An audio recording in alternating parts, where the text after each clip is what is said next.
अस्सलाम वालेकुम। दज्जाल को क़यामत के करीब का सबसे बदतरीन फितना कहा जाता है।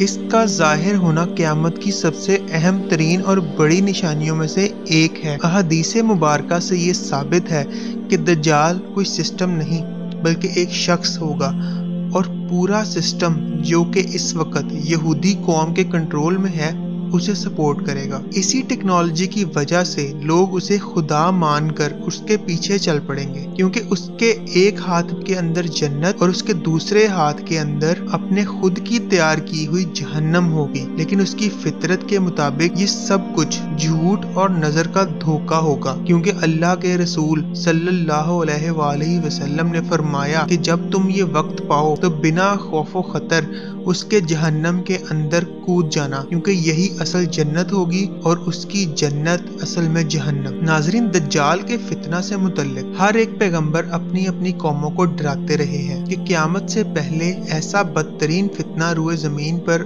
और कोई नहीं आएगा। लेकिन रसूलुल्लाह सल्लल्लाहु अलैहि वसल्लम क्योंकि अल्लाह के आखिरी नबी हैं, लिहाजा आप पर ये लाजिम था कि उम्मत को उसकी निशानियां खोल खोल कर बयान फरमाते, ताकि आपकी उम्मत के लोग उस वक्त के अंदर इन्हीं निशानियों से दज्जाल को पहचान कर उसका मुकाबला करें। और आप सल्लल्लाहु अलैहि वसल्लम ने बिल्कुल ऐसा ही किया। मगर दोस्तों, मामला इतना सादा भी नहीं है, क्योंकि अगर इन निशानियों से दज्जाल को पहचानना इतना ही आसान था तो अल्लाह के रसूल सल्लल्लाहु अलैहि वसल्लम हमें बार बार इस फितना से डराते और खबरदार क्यों करते। दज्जाल की हर एक निशानी, मसलन उसकी बाईं आंख का काना होना, बाल घुंघराले, गंदमी रंगत, माथे पर काफिर लिखा होना और यहूदी नस्ल से होना, इस तरह के कई और तफसीलात हम पहले जान चुके हैं। लेकिन सवाल ये है कि क्या दज्जाल इस वक्त भी दुनिया के अंदर मौजूद है? अगर हाँ तो कहाँ? ये सबसे अहम सवाल है, क्योंकि अल्लाह के रसूल सल्लल्लाहु अलैहि वसल्लम ने उसके कैद की जगह तक की निशानदही कर दी थी कि वो इस वक्त कहाँ मौजूद है और किस वक्त दुनिया में जाहिर होगा।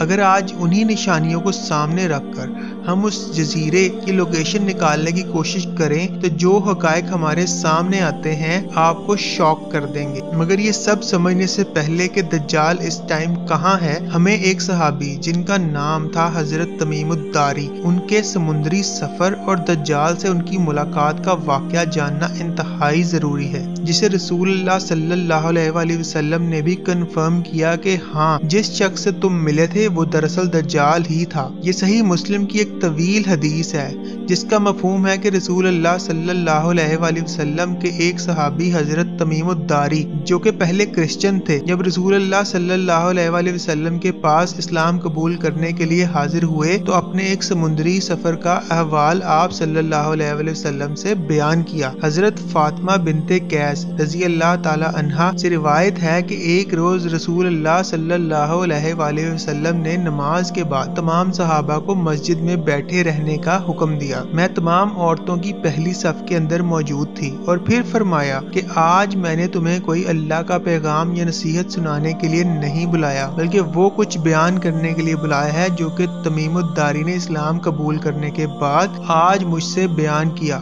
वो कहते हैं कि मैं अपने जवानी के दिनों के अंदर अपने 30 लोगों के साथ अरब के मशरिक के अंदर समुंदर पर सफर कर रहा था कि अचानक मौसम खराब हो गया। ऊंची ऊंची समुद्री लहरें उठने लगी। मौसम इतना खराब हो गया कि पूरे 1 महीने तक हमारा जहाज समुंदर के अंदर हिचकोले खाता रहा और हमें कुछ नहीं पता था कि हम लोग कहाँ जा रहे हैं या कहाँ पर मौजूद हैं। हमने अपने इस बड़े जहाज से छोटी छोटी कश्तियां उतारी और अलग अलग जगह पर खाने और लोगों की तलाश के अंदर निकल गए। मैं अपनी कश्ती पर बैठकर कुछ लोगों के साथ एक जजीरे पर पहुंचा, जहां पर एक अजीबो गरीब किस्म के जानवर को हमने अपने सामने खड़े देखा, जिसका जिस्म बालों से मुकम्मल तौर पर भरा हुआ था। ये चीज इंसानों की तरह बातें कर सकती थी, मगर हम उसे देखकर डर गए कि आखिर ये क्या चीज है। मैंने पूछा कि तुम कौन हो? उसने जवाब दिया कि मेरा नाम है जस्सासा। हम लोगों ने पूछा कि तुम क्या चीज हो? उसने जवाब दिया कि ये सब बातें छोड़ो, बल्कि मैं तुम्हें अपने मालिक मालिक से मिलवाना चाहता हूँ। वो सामने जो मंदिर है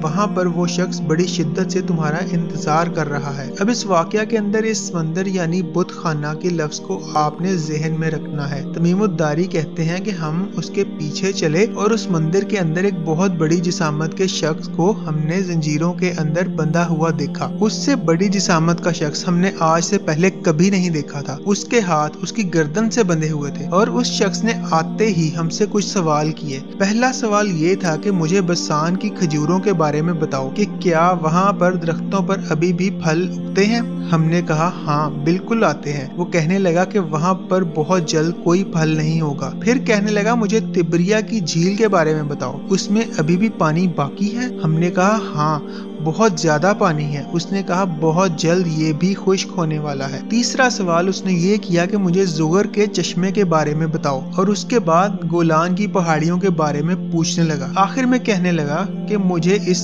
उम्मी पैगंबर के बारे में बताओ कि उसने अब तक क्या किया। हमने जवाब दिया कि वो मक्का से निकलकर मदीना के अंदर आबाद हो चुके हैं। वो ये सुनकर काफी हैरान हुआ कि क्या वाकई ऐसा हो चुका है। हमने कहा हाँ बिल्कुल। उसके बाद उस शख्स ने कहा कि अब मैं तुम्हें बताता हूँ कि मैं कौन हूँ। मैं ही दज्जाल हूँ और बहुत जल्द ये तमाम निशानियां पूरी होंगी तो मुझे यहाँ से बाहर निकलने की इजाज़त मिल जाएगी और मैं पूरी दुनिया के अंदर जाऊंगा सिवाय मक्का और मदीना के। इसके बाद आप सल्लल्लाहु अलैहि वसल्लम ने फरमाया, लोगों ये यसरब है यानी मदीना। देखो मैं तुम्हें नहीं कहा करता था कि दज्जाल ना शाम के समुंदर में है ना ही यमन के समंदर में, बल्कि अपने हाथ से मशरिक की तरफ इशारा करके आपने 3 मरतबा फरमाया कि दज्जाल मशरिक में है, दज्जाल मशरिक में है, दज्जाल मशरिक में है। इस हदीस मुबारका के अंदर हमें दज्जाल की एग्जैक्ट लोकेशन की तरफ इशारा किया गया है कि वो मदीना के मशरिक के अंदर किसी वीरान जजीरे के अंदर कैद है। तो चलें मदीना के मशरिक के अंदर तमाम अहम तरीन जजीरों की खोज करते हैं और इसकी लोकेशन का पता लगाने की कोशिश करते हैं। मदीना के साथ मशहूर अरेबियन सी मौजूद है जहाँ से हजरत तमीमुद्दारी का जहाज रवाना हुआ था। उस समुंदर में 4 अहम तरीन जजीरे आते हैं जिसमें सबसे पहला इंडिया में लक्षद्वीप आइलैंड है, मसीरा आइलैंड जो कि ओमान में है, सकोत्रा आइलैंड जो कि यमन में है और आखिर में है पाकिस्तान का अस्तोरा आइलैंड। हदीस मुबारका में ये वाज़ेह है कि दज्जाल ना शाम में है और ना ही यमन में है, लिहाजा इन 4 में से अब 2 जजीरे बाकी रह जाते हैं, इंडिया का लक्षद्वीप और पाकिस्तान का अस्तोरा आइलैंड। तो अब ये डिसाइड कैसे होगा कि इन दोनों आइलैंड में से दरअसल वो आइलैंड था कौन सा जिसके बारे में रसूल अल्लाह सल्लल्लाहु अलैहि वसल्लम ने मदीना से मशरिक की तरफ इशारा किया था। अगर हम मदीना से एक सीधी लाइन खींचें तो आप ये जानकर हैरान रह जाएंगे कि ये कोई और नहीं बल्कि पाकिस्तान का अस्तोरा आइलैंड ही बनता है, क्योंकि इंडियन आइलैंड इस लाइन से काफी दूर हो जाता है। जैसा कि ऊपर हदीस के अंदर हमने जाना कि आइलैंड पर एक मंदिर भी मौजूद था जो कि रसूल अल्लाह सल्लल्लाहु अलैहि वसल्लम के ज़माने यानी कि 1400 साल पहले से भी पहले का इस आइलैंड पर मौजूद था। लिहाजा अपने शक को यकीन में बदलने के लिए हमें आइलैंड पर एक ऐसे ही मंदिर को तलाश करना होगा, लेकिन इंडिया के आइलैंड पर ऐसा कोई मंदिर मौजूद नहीं। पर हाँ, पाकिस्तान के अस्तोरा आइलैंड पर ये आज भी मौजूद है। जी हाँ, ये मशहूर काली माता का मंदिर है जिसे तबाही फैलाने वाली खतरनाक और खौफनाक किस्म की देवी हिंदुओं के अकीदे में माना जाता है कि भाई जिस्म पर बहुत ज्यादा बाल मौजूद हैं, बिल्कुल वही हुलिया जैसा कि जसासा का था। और ये मंदिर भी यहाँ पर कुछ 100 साल पहले नहीं बनाया गया बल्कि आज से तकरीबन 2000 साल पहले का है, यानी रसूल अल्लाह सल्लल्लाहु अलैहि वसल्लम के जमाना से भी 600 साल पहले का। तो क्या ये सब कुछ महज इत्तेफाक हो सकता है? बिल्कुल नहीं, बल्कि ये कंफर्म है कि ये वही जगह थी जहां हजरत तमीमुद्दारी की दज्जाल और उसके साथी जसासा से मुलाकात हुई थी। और दज्जाल के पूछे गए सवालों के मुताबिक जो भी निशानियां उसने बयान की, यानी बेसान की खजूरें, तिब्रिया की झील और गोलान की पहाड़ियों से मुतल्लिक, वो सब की सब निशानियां पूरी हो चुकी हैं और शायद अब तक ये दज्जाल वहां से आजाद भी हो चुका हो, मगर अभी तक दुनिया के सामने नहीं आया। ये सब निशानियां आखिर कैसे पूरी हो चुकी हैं, आइए जरा जानते हैं। सबसे पहले बेसान की खजूरों की निशानी पर गौर करते हैं, क्योंकि बेसान का इलाका पहले फलस्तीन के अंदर शामिल था और हजरत उमर के दौर के अंदर इसे शर्जील बिन हसना और हजरत अमर बिन आस ने फतह किया था, जबकि 1948 तक ये इलाका उर्दन का हिस्सा था जिस पर इसराइल ने कब्जा कर लिया। बेसान अपने खजूरों के बागात के लिए इंतहाई मशहूर था और इस वक्त भी बेसान का कुछ इलाका उर्दन के पास है, मगर उस तमाम इलाके के अंदर मौजूद खजूरों के बाग बिल्कुल खत्म हो चुके हैं, जैसा कि दज्जाल ने कहा था। उसका दूसरा सवाल था कि बहरे तिब्रिया यानी कि लेक ऑफ गैलिली के मुतल्लिक कि क्या उसका पानी अब तक खुश्क हो चुका है।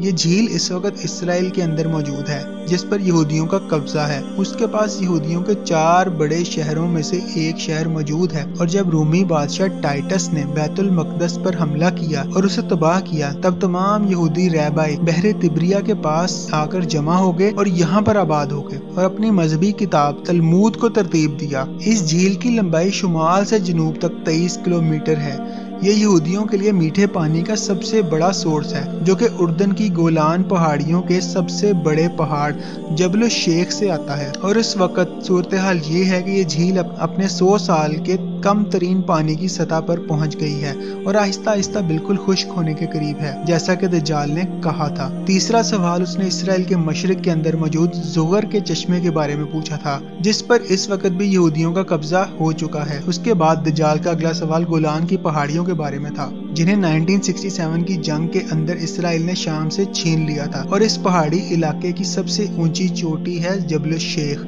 जहां पर एक तरफ से बैतुल मकदस और दूसरी तरफ उसके नीचे से दमिश्क नजर आता है। उसकी ऊंचाई 9232 फीट है, जिस पर लेबनान, शाम और इसराइल का कब्जा है, क्योंकि ये 1800 स्क्वायर किलोमीटर का लंबा तरीन इलाका है, जिसके साथ तिब्रिया की झील और जुगर का चश्मा भी मौजूद है। इसके साथ साथ बेसान का इलाका भी इसी के बिल्कुल पास मौजूद है। लिहाजा अगर हम दज्जाल की तरफ से पूछे जाने वाले सवालों पर गौर करें तो इन सब का ताल्लुक गोलान की पहाड़ियों से बनता है, क्योंकि मार्च 2017 के अंदर अमेरिका ने ऑफिशियली तौर पर गोलान हाइट्स को इसराइल के हवाले करने का मुआहदा करके इस सूरत हाल को बिल्कुल क्लियर कर दिया कि दज्जाल ने आखिर ये सब सवाल आखिर क्यों पूछे, इन सवालों का मकसद उसकी आमद से क्यों जुड़ा है। अब जरा इस टाइमलाइन को आपस में जोड़ते हैं। हम सभी लोग जानते हैं कि जंगों के अंदर ऊंचे इलाके या फिर पहाड़ी इलाके की क्या अहमियत होती है, खास तौर पर जब उन पहाड़ों के नीचे जंग का मैदान मौजूद हो। दज्जाल का ज़हूर तीसरी आलमी जंग के बाद होगा, जब इमाम मेहदी अलैहिस्सलाम आर्मागेडन के अंदर मुसलमानों की क़यादत करेंगे, और उसके बाद दज्जाल का ज़हूर होगा, जिसे कत्ल करने के लिए ईसा अलैहिस्सलाम तशरीफ लाएंगे। बाइबल के मुताबिक इस जंग का मैदान इसराइल के मगरिब के अंदर इसी गोलान हाइट्स की पहाड़ियों के मैदान को बताया गया है, और हक व बातिल की इस जंग का जिक्र अहादीस मुबारका के अंदर भी मौजूद है। इसराइल ने गोलान हाइट्स पर कब्जा करके जंग की तैयारी शुरू कर दी है और सिर्फ अपने मसीहा दज्जाल के इंतजार में है कि वो कब दुनिया के सामने जाहिर होकर अपनी खुदाई का ऐलान करे और यहूदी कौम की बादशाहत को संभालकर मुसलमानों के खिलाफ जंग करे। और अब आपको समझ जाना चाहिए कि क्यों इस वक्त आलम कुफर पूरी दुनिया के मुसलमानों के खिलाफ एक यूनाइटेड नेशन का ब्लॉक बनाकर इस जंग की तैयारी मुकम्मल कर चुका है, मगर हम लोग अभी तक उसी गफलत के अंदर हैं। इन हालात और निशानियों से अब अंदाजा लगाने की कोशिश करें कि इस आखिरी ज़माने के अंदर आखिर कितना वक्त बाकी है। मेरी ज़ाती राय के मुताबिक आधी सदी यानी 40 या 50 साल ही क़यामत के आने के अंदर बाकी हैं। मौजूदा हालात और वाक़यात को देखकर ये मेरा अंदाज़ा है, जो कि सही भी हो सकता है और गलत भी हो सकता है, क्योंकि क़यामत का असल इल्म सिर्फ और सिर्फ अल्लाह ताला के पास है। लेकिन सबसे अहम सवाल ये है कि क्या हमने इस वक्त की तैयारी कर ली है, और अगर ये सब निशानियां देखकर अब हमारी आंखें नहीं खुलती तो आखिर कब खुलेंगी। अल्लाह ताला हमें समझने की और नेक अमल करने की तौफीक अता फरमाए, आमीन। मुझे उम्मीद है कि इस वीडियो से आपको बहुत कुछ नया जानने को मिला होगा और ये वीडियो आपको पसंद भी आई होगी। अगर ये वीडियो आपको अच्छी लगी है तो इसे लाइक कीजिए, और अब मैं मिलूंगा आपसे एक ऐसी ही नई इंटरेस्टिंग वीडियो में। तब तक के लिए अपना बहुत सा ख्याल रखिएगा। Thanks for watching this video. Allah Hafiz.